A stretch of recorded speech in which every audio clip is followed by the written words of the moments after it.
हैगिया Sophia. Hagia Sophia लेट। Holy wisdom तुर्की एया सोफिया ग्रीक रोमनाकृत हागिया सोफिया लेटिन सेंक्टा सेपियंटिया। आधिकारिक तौर पर हागिया सोफिया मस्जिद तुर्की एया सोफिया आई केबीर कैमी आई सेरिफी एक मस्जिद और इस्तांबुल तुर्की में एक प्रमुख सांस्कृतिक और ऐतिहासिक स्थल है। पूर्वी रोमन साम्राज्य द्वारा इस स्थल पर क्रमिक रूप से बनाए गए 3 चर्च भवनों में से अंतिम, ये 537 ईस्वी में पूरा हुआ था। 1453 में कॉन्स्टेंटिनोपल पर ओटोमन की विजय तक यह एक रूढ़िवादी चर्च था, फिर 1935 तक एक मस्जिद, फिर एक संग्रहालय और फिर 2020 से फिर से एक मस्जिद और साथ ही 1204 के चौथे धर्मयुद्ध के बाद कुछ दशकों तक एक रोमन कैथोलिक कैथेड्रल रहा। वर्तमान संरचना का निर्माण बीजांटिन सम्राट जस्टिनियन प्रथम द्वारा 532 और 537 के बीच बीजांटिन साम्राज्य के लिए कॉन्स्टेंटिनोपल के ईसाई कैथेड्रल के रूप में किया गया था और इसे ग्रीक जियोमीटर मिलिट्स के इसिडोर और ट्रॉल्स के एंथेमियस द्वारा डिजाइन किया गया था। इसे औपचारिक रूप से church of the holy wisdom Greek रोमनाकृत नाउस डेस हागियास टू थियोसोफियास कहा जाता था और पूरा होने पर यह दुनिया का सबसे बड़ा आंतरिक स्थान बन गया और पूरी तरह से पेंडेंटिव गुंबद को नियोजित करने वाले पहले लोगों में से एक बन गया। इसे बीजांटिन वास्तुकला का प्रतीक माना जाता है और कहा जाता है कि इसने वास्तुकला के इतिहास को बदल दिया है।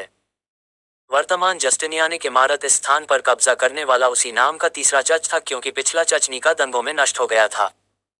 कॉन्स्टेंटिनोपल के विश्वव्यापी कुलपति के एपिस्कोपल दृश्य के रूप में ये 1520 में सेविले कैथेड्रल के पूरा होने तक लगभग 1000 वर्षों तक दुनिया का सबसे बड़ा कैथेड्रल बना रहा।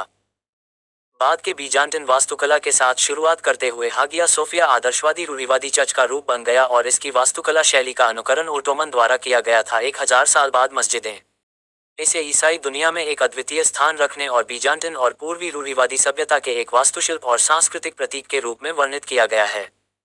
लगभग 1000 वर्षों तक पूर्वी रूढ़िवादी चर्च का धार्मिक और आध्यात्मिक केंद्र यह चर्च पवित्र बुद्धि को समर्पित था।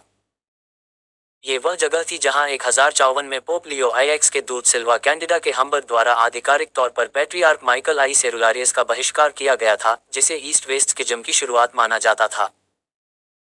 1261 में बीजांटिन साम्राज्य की बहाली पर पूर्वी रूढ़िवादी चर्च में वापस लौटने से पहले 1204 में इसे चौथे धर्मयुद्ध के दौरान लैटिन साम्राज्य के तहत एक कैथोलिक कैथेड्रल में परिवर्तित कर दिया गया था।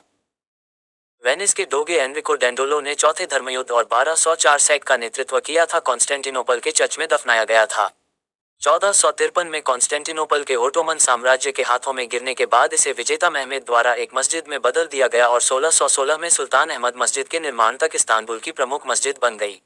इसके रूपांतरण पर घंटियां वेदी आइकोस्टेसिस एम्बो और बैप्टिस्टी को हटा दिया गया था, जबकि जीसस मैरी ईसाई संतों और स्वर्गदूतों के मोज़ेक चित्रण जैसी प्रतिमा को हटा दिया गया था या प्लास्टर कर दिया गया था। इस्लामी वास्तुकला में 4 मीनारें, एक मीनार और एक मिहराब शामिल हैं। हागिया सोफिया की बीजांटिन वास्तुकला ने कई अन्य धार्मिक इमारतों के लिए प्रेरणा का काम किया, जिनमें थेसालोनिकी में हागिया सोफिया, पनागिया एकटोंटापिलियानी, शहजादे मस्जिद, सुलेमानिया मस्जिद, रुस्तम पाशा मस्जिद और किलिक अली पाशा कॉम्प्लेक्स शामिल हैं। पितृसत्ता पवित्र प्रेरितों के चर्च में चली गई जो शहर का गिरजाघर बन गया। ये परिसर 1931 तक एक मस्जिद बना रहा, जब इसे 4 वर्षों के लिए जनता के लिए बंद कर दिया गया। इसे 1935 में तुर्की के धर्मनिरपेक्ष गणराज्य के तहत एक संग्रहालय के रूप में फिर से खोला गया था और यह इमारत 2019 तक तुर्की का सबसे अधिक देखा जाने वाला पर्यटक आकर्षण था। जुलाई 2020 में राज्य परिषद ने संग्रहालय की स्थापना के 1934 के फैसले को रद्द कर दिया और हागिया सोफिया को पुनः वर्गीकृत किया गया। 1934 के डिक्री को ओटोमन और तुर्की दोनों कानूनों के तहत गैरकानूनी माना गया था क्योंकि सुल्तान महमद द्वारा समर्थित हागिया सोफिया के वक्फ ने इस स्थल को एक मस्जिद के रूप में नामित किया था। निर्णय के समर्थकों ने तर्क दिया कि हागिया सोफिया सुल्तान की निजी संपत्ति थी।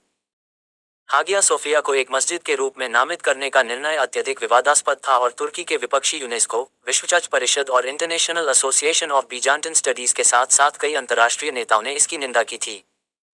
इतिहास। शहर के समकालीन चर्चों के आकार की तुलना में इसके आकार के कारण साइट पर पहला चर्च मैग्ना एक्लेसिया मेगाले एक्लेसिया ग्रेट चर्च के रूप में जाना जाता था। क्रॉनिकॉन पास्केल के अनुसार चर्च को 215-360 को सम्राट कॉन्स्टेंटियस द्वितीय आर 337-361 के शासनकाल के दौरान एंटियोक के एरियन बिशप यूडुक्सियस द्वारा पवित्रा किया गया था। यह उस क्षेत्र के बगल में बनाया गया था जहां ग्रेट पैलेस विकसित किया जा रहा था। 5वीं शताब्दी के कॉन्स्टेंटिनोपल के चर्च इतिहासकार सुकरात के अनुसार सम्राट कॉन्स्टेंटियस ने सी 346 ने आइरीन नामक चर्च के बगल में ग्रेट चर्च का निर्माण किया। क्योंकि यह बहुत छोटा था इसलिए सम्राट के पिता कॉन्स्टेंटाइन ने इसे बड़ा और सुंदर बनाया था। एक परंपरा जो 7वीं या 8वीं शताब्दी से पुरानी नहीं है, रिपोर्ट करती है कि इमारत का निर्माण कॉन्स्टेंटियस के पिता कॉन्स्टेंटाइन द ग्रेट आर 306-337 द्वारा किया गया था। मिलिट्स के हेसिचियस ने लिखा है कि कॉन्स्टेंटाइन ने लकड़ी की छत के साथ हागिया सोफिया का निर्माण किया और साइट से 427 ज्यादातर बुतपस्त मूर्तियों को हटा दिया। 12वीं शताब्दी के इतिहासकार जोआन्स जोनारास ने दोनों मतों में सामंजस्य स्थापित करते हुए लिखा है कि कॉन्स्टेंटियस ने निकोमीडिया के यूसेबियस द्वारा पवित्र की गई इमारत के ढह जाने के बाद उसकी मरम्मत की थी।